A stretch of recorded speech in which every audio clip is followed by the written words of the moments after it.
Assalamualaikum warahmatullahi wabarakatuh. Sebelumnya perkenalkan, saya Jenny Dwi Cahyani dari Program Studi Pendidikan Bahasa dan Sastra Indonesia kelas 1D. Di sini saya akan memaparkan jawaban dari soal UTS mata kuliah berbicara. Adapun soal UTS tersebut antara lain adalah 1. Jelaskan mengapa saudara sebagai mahasiswa Prodi Pendidikan Bahasa dan Sastra Indonesia, Fakultas Keguruan dan Ilmu Pendidikan Universitas Tidar perlu menempuh mata kuliah berbicara. Yang kedua, sebutkan aspek-aspek keterampilan dalam berbahasa dan jelaskan hubungan antar aspek-aspek tersebut. Adapun yang ketiga adalah sebutkan serta jelaskan prinsip umum yang mendasari kegiatan berbicara. Yang keempat adalah sebutkan dan jelaskan sikap pendengar yang baik dan tidak baik. Yang kelima ataupun yang terakhir adalah sebutkan dan jelaskan faktor-faktor yang mempengaruhi keefektifan dalam berbicara. Untuk menyingkat waktu, saya akan memaparkan jawaban dari nomor 1. Adapun soal nomor 1 adalah jelaskan mengapa saudara sebagai mahasiswa Prodi Pendidikan Bahasa dan Sastra Indonesia, Fakultas Keguruan dan Ilmu Pendidikan Universitas Tidar perlu menempuh mata kuliah berbicara. Berbicara adalah suatu keterampilan berbahasa yang berkembang dalam kehidupan anak maupun dewasa, yang hanya dapat didahului oleh keterampilan menyimak. Dan pada masa tersebutlah kemampuan berbicara dipahami atau dipelajari. Serta sebagaimana kita sebagai mahasiswa Fakultas Keguruan dan Ilmu Pendidikan dituntut agar bisa melakukan berbicara di depan orang banyak atau biasa disebut sebagai public speaking. Apalagi kita termasuk dalam mahasiswa Pendidikan Bahasa dan Sastra Indonesia yang notabene harus banyak mengeluarkan pembicaraan dan bercerita di depan murid-murid atau anak didik ketika sedang mengajar. Oleh karena itu, saat kita menjadi mahasiswa Pendidikan Bahasa dan Sastra Indonesia, kita dituntut untuk menempuh mata kuliah berbicara agar memudahkan kita atau membiasakan kita melakukan public speaking di depan orang banyak, terutama di depan murid-murid. Kita lanjut soal nomor 2. Yang kedua adalah sebutkan aspek-aspek keterampilan berbahasa dan jelaskan antar aspek-aspek atau hubungan antar aspek-aspek tersebut. Keterampilan berbahasa sangat bermanfaat dan berguna untuk melakukan komunikasi di masyarakat. Antara lain bergantung pada tingkat keterampilan dalam berbicara seseorang. Sebagai misalnya atau sebagai contoh, wartawan, guru, jaksa, pengacara, dan lain sebagainya. Mereka dituntut agar dapat berbicara dan lancar atau percaya diri dalam melakukan public speaking di depan orang banyak, terutama dalam memutuskan suatu masalah atau perkara. Dalam keterampilan berbahasa ini, kita akan mempelajari aspek-aspek dalam keterampilan berbicara. Maksud saya dalam keterampilan berbahasa. Agar kita memudahkan dalam berbicara. Jika kita menguasai banyak materi atau bahasa yang akan kita jelaskan, maka itu semua akan memudahkan kita dalam melakukan public speaking atau berbicara di depan orang banyak secara mudah. Adapun keterampilan berbicara tersebut antara lain adalah 1. Keterampilan menyimak, keterampilan membaca, keterampilan berbicara, serta keterampilan menulis. Adapun hubungan antar aspek-aspek berbicara tersebut antara lain adalah hubungan antara menyimak dan membaca. 1. Keduanya merupakan kegiatan berkomunikasi secara langsung melalui tatap muka.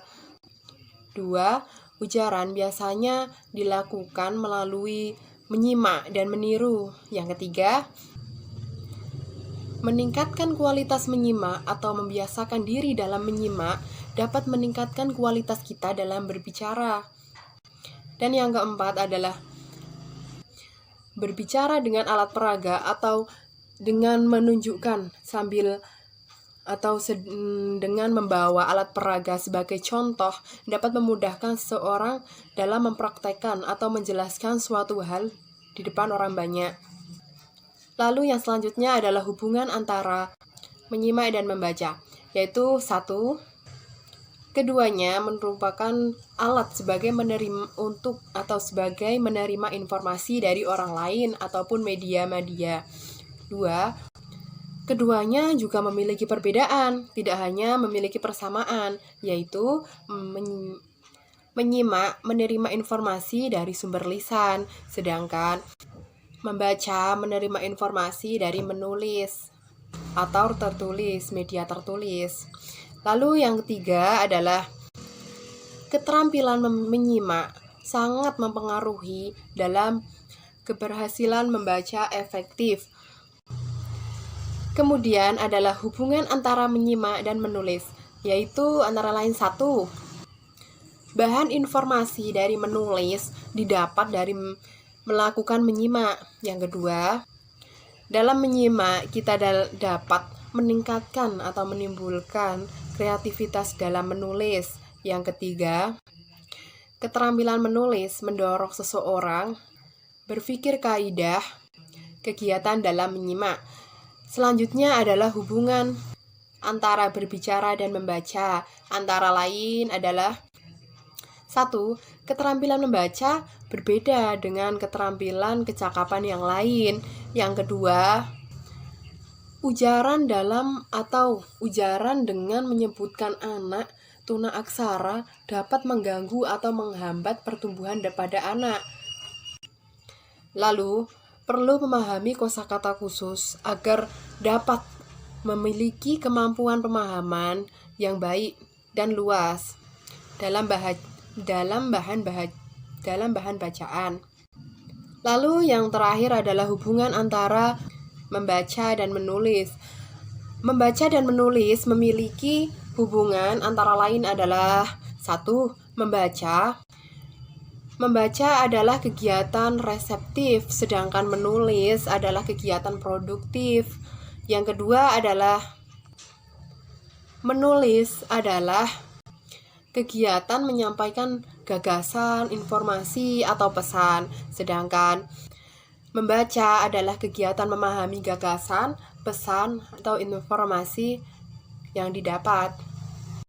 Lalu, sebelum menulis, kita dianjurkan untuk membaca agar kita dapat memahami apa yang akan kita sampaikan melalui tulisan tersebut. Jika kita tidak mendahuluinya dengan membaca, maka kita akan mendapatkan materi yang akan kita tulis dari mana.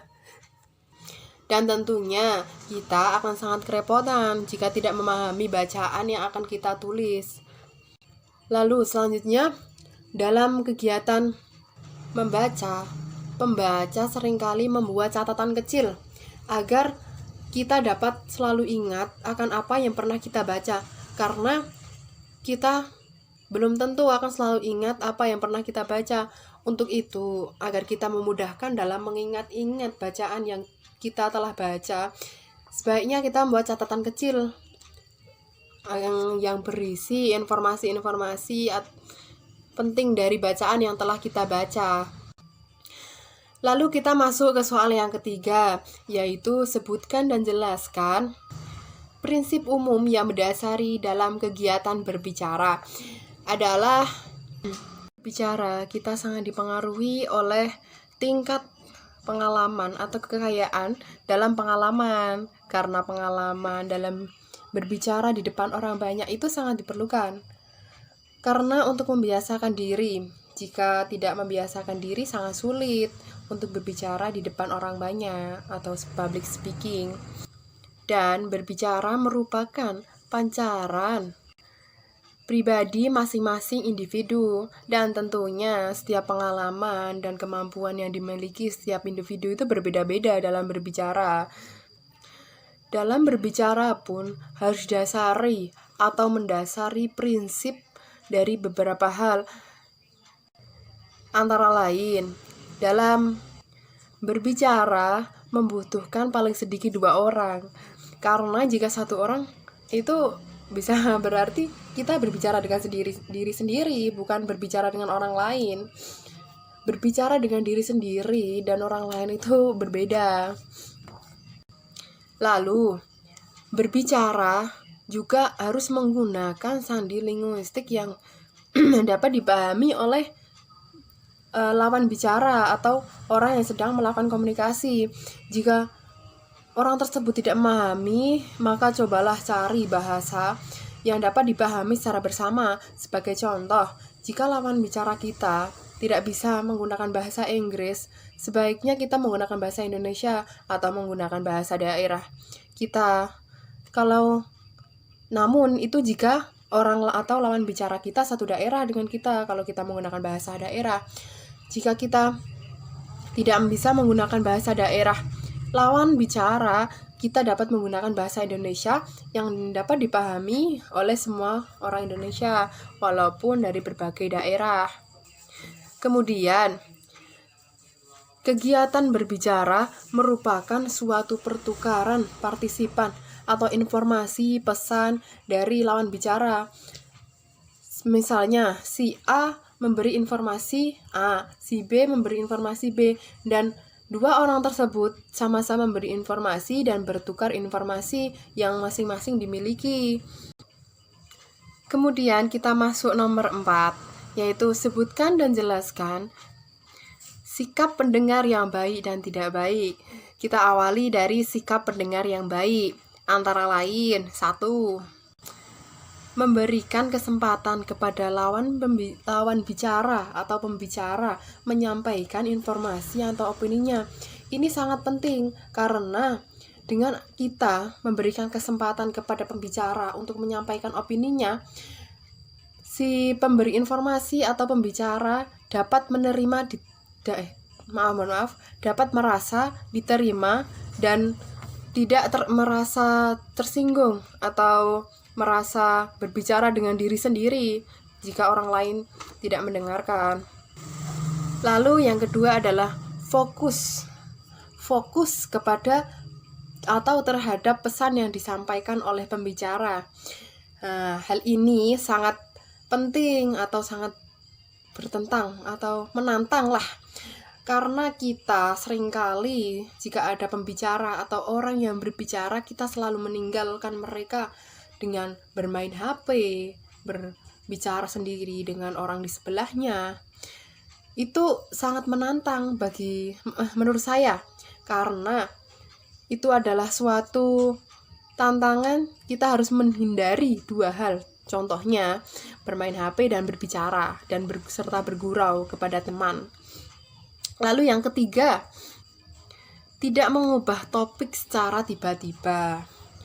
Jika pembicara sedang menyampaikan informasi atau opininya, sebaiknya kita dengarkan terlebih dahulu. Tentu, setiap orang memiliki pertanyaan ketika seseorang sedang menyampaikan opini atau informasi. Namun, tahan terlebih dahulu jika pertanyaan yang akan Anda tanyakan itu tidak menjerumus kepada topik yang sedang dijelaskan oleh pemateri atau pembicara. Lalu yang keempat adalah mendengarkan secara aktif. Teman-teman pasti sudah bisa membedakan antara aktif dan pasif. Kita perlu mendengarkan secara aktif. Pembicara akan merasa senang jika pendengar melakukan timbal balik kepada pembicara dengan cara mengajukan pertanyaan, bukan hanya acuh terhadap materi atau informasi yang sedang atau telah disampaikan oleh pembicara. Dengan adanya pendengar menyampaikan informasi, pendapat atau pertanyaan kepada pemateri akan merasa senang karena pembicara memahami atau mengikuti, mendengarkan materi yang sudah dijelaskan sejak awal. Lalu kita akan membahas tentang pendengar yang tidak baik. Jika ada pendengar yang baik, tentu saja ada pendengar yang tidak baik, bukan? Antara lain adalah 1. Mendengar dan berbicara. Mendengar dan bicara terlihat sangat Mudah bukan? Seperti contohnya, jika kita memiliki lawan bicara, mereka sedang ingin menyampaikan informasi atau ingin curhat lah ceritanya. Mereka ingin curhat, sudah panjang lebar curhat. Namun kita hanya menanggapinya dengan, oh alah, oh seperti itu toh. Itu terlihat sangat mudah, namun di hati pemberi informasi atau seorang yang curhat itu akan merasa sakit hati lah intinya. Kita curhat itu agar lawan bicara dapat memberi saran, memberi tanggapan, bukan malah hanya menanggapi dengan hal-hal singkat tersebut. Lalu saat kita menerima atau mengetahui jika lawan bicara kita sedang berbicara, namun kita malah sedang fokus dengan pikiran kita sendiri, entah kemana, tidak fokus kepada apa yang sedang dibicarakan oleh lawan bicara, tentang apa, mengarah kemana, kita malah tidak mengetahui itu sifat yang sangat tidak baik. Kemudian memotong pembicaraan lawan bicara atau orang lain, itu tidak baik. Sebaiknya kita menunggu lawan bicara kita selesai dalam berbicara, lalu kita baru menanggapinya atau menyanggah informasi, menambahkan informasi dari lawan bicara tersebut. Kemudian apalagi? Yuk. Kemudian jika lawan bicara kita sedang memberikan informasi atau sedang curhat, disarankan kita jangan memandang ke arah-arah lain. Seperti contoh, lawan bicara kita di depan, namun pandangan kita ke atas, samping, bawah, atau melihat kaki. Biasanya kan kita kalau ada orang lain yang sedang berbicara malah melihat kaki. Emang ada apa di kaki sehingga kita lebih tertarik melihat kaki daripada melihat lawan bicara? Sebaiknya sifat itu untuk dihindari, karena itu dapat menyinggung perasaan si pemberi informasi. Lalu melakukan kegiatan lain. Ketika kita menjadi pendengar, kita tidak boleh melakukan kegiatan lain. Seperti orang lain sedang membicarakan atau memberi informasi, namun kita malah asik bermain gadget, malah asik berias, malah asik ngobrol dengan orang lain. Itu tidak boleh. Kemudian tidak sabaran ingin komen atau ingin menyanggah. Nah, sebaiknya sifat ini atau sikap ini harus dihindari, karena kita harus sabar memberikan komen atau sanggahan kepada pemberi informasi, agar pemberi informasi dapat menyelesaikan informasi tersebut, bukan memotong pembicaraan di tengah jalan. Lalu, sikap pendengar yang tidak baik lainnya adalah jika pemberi informasi atau pemateri menyampaikan informasi yang kurang tepat, kita jangan langsung menuduh, kamu salah. Jangan. Sebaiknya kita bicara, sepertinya saya memiliki pemikiran beda dari pemikiran kamu. Nah, kata itu lebih tepat daripada langsung kamu salah. Itu salah. Itu kurang tepat kata-katanya jika langsung menuduh kamu salah begitu. Lalu kita masuk ke nomor 5, yaitu faktor-faktor yang faktor-faktor yang menentukan keefektifan dalam berbicara. Yang pertama, ketepatan berbicara. Seorang pembicara harus membiasakan diri mengucapkan bahasa secara tepat. Hal ini bisa dilakukan dengan membiasakan diri, seperti kita belajar mengolah kata agar kata-kata yang akan keluar ketika kita menyampaikan materi, menyampaikan info itu tepat, tidak ngingung, harus tepat sesuai informasi dan faktanya. Dalam pengucapan bunyi bahasa pun harus tepat, tidak mengarah kepada bahasa atau topik yang lain, agar pendengar merasa tertarik dengan apa yang akan kita sampaikan. Lalu menyusun kalimat dengan baik. Sebelum kita melakukan public speaking di depan orang banyak, sebaiknya kita menyusun kata-kata terlebih dahulu.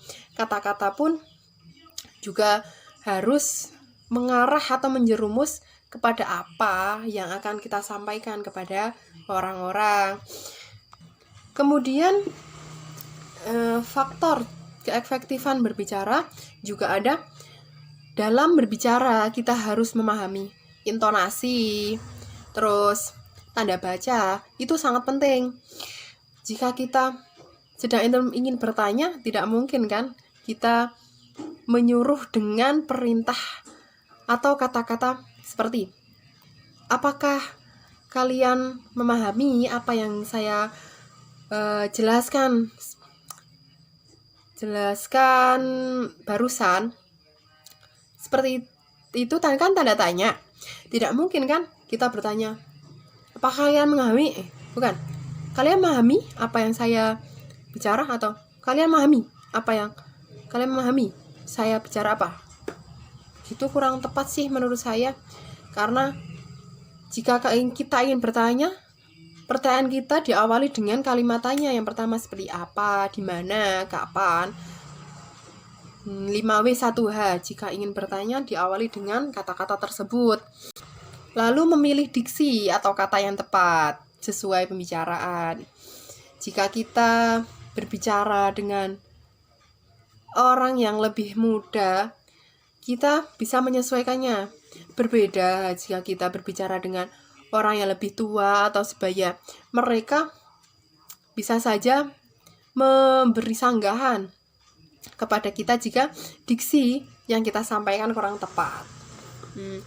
Mungkin hanya itu yang bisa saya sampaikan. Kurang lebihnya mohon maaf. Wassalamualaikum warahmatullahi wabarakatuh.